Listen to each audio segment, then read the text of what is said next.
Welcome back to Clean News Rajasthan. चलिए देखते हैं राजस्थान की 15 फटाफट बड़ी खबरों को। दीपावली से एक दिन पहले तक मिशन मोड पर होगा काम। अगले माह 31 अक्टूबर को दीपावली त्योहार आने वाला है। यह एक बहुत बड़ा त्योहार है। इसके लिए राजस्थान सरकार ने भी तैयारी तेज कर ली है। राज्य सरकार चाहती है कि दीपावली से एक दिन पहले तक यानी 30 अक्टूबर तक मिशन मोड में काम किया जाए, ताकि सभी को टूटी सड़कों से राहत मिले और गुणवत्तापूर्ण सड़कों की सौगात मिले। जयपुर ग्रामीण में क्षतिग्रस्त ग्रेवल सड़कों की मरम्मत कार्य शुरू हो गया है।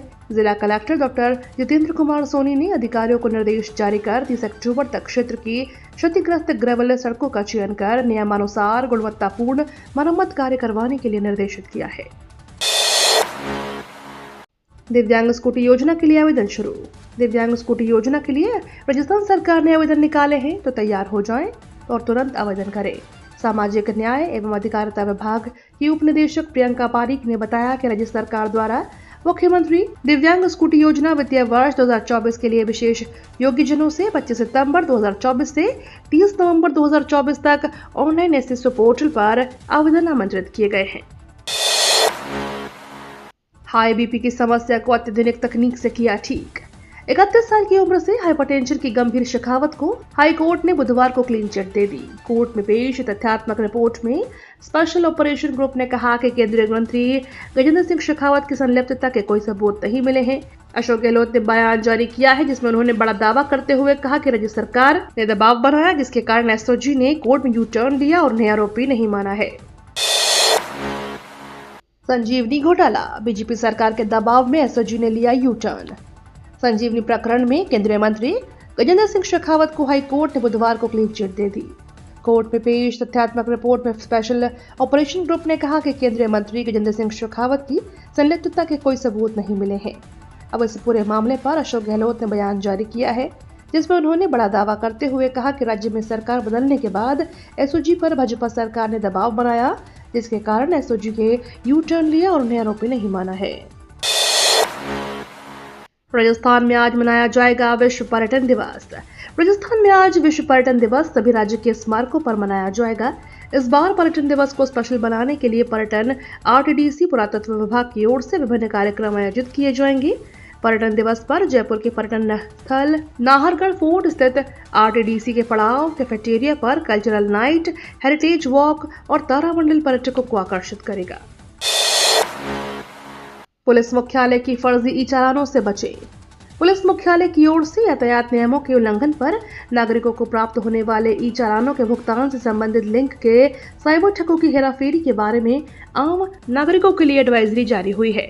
आमजन फर्जी ई चालानों से बचे तथा वैध और अवैध एसएमएस में अंतर की पहचान कर सके, इसके लिए एडवाइजरी में महत्वपूर्ण और उपयोगी जानकारी का समावेश किया गया है। उपराष्ट्रपति जगदीप धनखड़ ने आपातकाल को देश का बताया काला अध्याय। उपराष्ट्रपति जगदीप धनखड़ ने आपातकाल को देश का काला अध्याय बताया और कहा कि 25 जून में संविधान हत्या दिवस है। यह आने वाली पीढ़ी को याद रखना जरूरी है। उन्होंने किसी का नाम लिए बिना कहा, आज कुछ लोग देश विदेश में ऐसे लोगों से चर्चा करते हैं जो हमारे हित में नहीं है। वे जयपुर से हिंदू आध्यात्मिक और सेवा मेले के उद्घाटन समारोह को संबोधित कर रहे थे। उन्होंने देश के हालात को चिंताजनक बताते हुए कहा, हमारे सामने कुछ ऐसे मुद्दे हैं जो चुनौतीपूर्ण हैं। क्लाइमेट चेंज जैसे मुद्दों का समाधान विश्व को भारत ही दे सकता है। हमारे पास रहने का कोई दूसरा ग्रह नहीं है। अगर लोग हमारे दर्शन को मनाते तो हम भी क्लाइमेट चेंज आने नहीं देते। जयपुर में फोन ऑर्डर पर बन रहे आधार कार्ड। राजधानी जयपुर के हवा महल विधानसभा क्षेत्र से बीजेपी विधायक बाल मुकुंदाचार्य एक बार फिर से चर्चा में है। इस बार उन्होंने अपने विधानसभा क्षेत्र में एक के बाद एक कई मित्र केंद्रों पर धावा बोलते हुए उन्हें अवैध रूप से बांग्लादेशियों के नाम से सरकारी दस्तावेज बनाने का बड़ा आरोप लगाया है। बाबा को एक्शन में आया देख पुलिस भी हरकत में आई और उसने 3 लोगों की फर्जी दस्तावेज बनाने के मामले में हिरासत में ले लिया है। विधायक का आरोप है कि यहाँ फोन ऑर्डर पर मुंह मांगे दाम लेकर आधार कार्ड बनाए जा रहे हैं। सीनियर महिला फुटबॉल राजमाता जीजाबाई ट्रॉफी की मेजबानी पहली बार राजस्थान को पहली बार राजमाता जीजाबाई ट्रॉफी सीनियर महिला फुटबॉल की मेजबानी मिली है। इसके तहत देश की 8 राष्ट्रीय टीम जयपुर से खेलती हुई नजर आएंगी। भारतीय महासंघ की ओर से इस ट्रॉफी का आयोजन किया जा रहा है। इसमें राजस्थान फुटबॉल संघ, राजस्थान खेल परिषद और राजस्थान यूनाइटेड फुटबॉल क्लब की संयुक्त मेजबानी होगी। राजस्थान फुटबॉल एसोसिएशन के अध्यक्ष मानवेंद्र सिंह जसौल ने बताया कि यह मुकाबला 6 से 17 अक्टूबर तक विद्याधर नगर स्टेडियम में बनाए गए फुटबॉल ग्राउंड पर खेले जाएंगे। बैंक ऑफ बड़ौदा में नौकरी पाने का मौका। बैंक ऑफ बड़ौदा में नौकरी पाने का मन बना रहे युवाओं के लिए बढ़िया मौका है। अगर आपके पास भी इन पदों से संबंधित योग्यता है और बैंक में काम करने के इच्छुक हैं तो बैंक ऑफ बड़ौदा की आधिकारिक वेबसाइट bankofbaroda.in पर जाकर अप्लाई कर सकते हैं। बैंक ऑफ बड़ौदा ने इस भर्ती के जरिए बीसी सुपरवाइजरों के पदों के लिए वैकेंसी निकाली है। इन पदों के लिए आवेदन प्रक्रिया शुरू हो चुकी है। सीकर पहुंचे कांग्रेस प्रदेश अध्यक्ष गोविंद सिंह डोटासरा ने बीजेपी पर बोला हमला। कांग्रेस प्रदेश अध्यक्ष गोविंद सिंह डोटासरा कल सीकर दौरे पर रहे। इस दौरान उन्होंने न्यायालय परिसर में अपने चैम्बर में वकीलों से मुलाकात की। अपनी इस यात्रा के दौरान गोविंद सिंह डोटासरा ने बीजेपी पर जमकर हमला बोला। साथ ही हरियाणा में कांग्रेस की बहुमत से सरकार बनाए जाने का दावा भी किया। उन्होंने कहा कि हरियाणा में भाजपा के पिछले 10 सालों के कार्यकाल में आम जनता खासी परेशान है।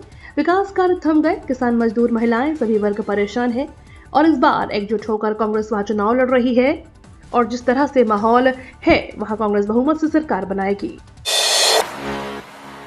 राजस्थान के इन 11 जिलों में बारिश के आसार।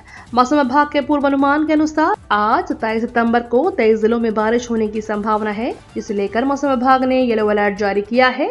इस दौरान चित्तौड़गढ़, दौसा, धौलपुर, डूंगरपुर, अजमेर, अलवर, बांसवाड़ा, बारा, भरतपुर, भीलवाड़ा, बूंदी, झालावाड़, करौली, कोटा, प्रतापगढ़, राजसमंद, सवाई माधोपुर, सिरोही, टोंक, उदयपुर, जालोर और पाली में बारिश होने की संभावना है। केंद्र सरकार का बड़ा फैसला, अब और सुरक्षित होंगे आधार और पैन की डिटेल। केंद्र सरकार ने नागरिकों के डेटा को और सुरक्षित रखने के लिए बड़ा फैसला लिया है। आपको बता दें, केंद्र सरकार ने आधार और पैन के वितरण को उजागर करने वाली तमाम वेबसाइटों को ब्लॉक कर दिया है। वहीं राज्य के आईटी सचिव को डेटा गोपनीयता उल्लंघन के लिए शिकायतों और मुआवजों का समाधान करने का अधिकार दिया गया। किसानों के लिए सामने आई खुशखबरी। सरकार ने बताया कि इस दिन जारी होगी 18वीं किश्त। भारत सरकार जितनी भी लाभकारी और कल्याणकारी योजनाएं चलाती हैं, उनमें से किसानों के लिए चलाई जाने वाली पीएम किसान सम्मान निधि योजना की काफी चर्चा है। दरअसल 18वीं किश्त के पैसे पात्र किसानों को 5 अक्टूबर 2024 को मिलेंगे और ये जानकारी सरकार की तरफ से पीएम किसान योजना की आधिकारिक वेबसाइट पर दी गई है। गौरतलब है कि किसानों को इस किश्त का काफी समय से इंतजार था।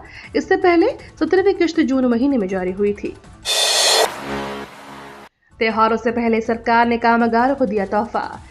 त्योहारों से पहले सरकार ने कामगारों पर खासकर असंगठित सेक्टर के श्रमिकों को बड़ा तोहफा दिया है। केंद्र सरकार ने इस सेक्टर में काम करने वाले मजदूरों के लिए न्यूनतम मजदूरी दर बढ़ाने का ऐलान किया है। सरकार ने महंगाई के कारण जीवन यापन के बढ़ते खर्च को देखते हुए ऐलान किया है कि नई दरें 1 अक्टूबर 2024 से लागू होंगी। ये तो थी राजस्थान की बड़ी खबरें। रोजाना सबसे पहले अपडेट पाने के लिए क्लीन न्यूज राजस्थान को अभी सब्सक्राइब करें।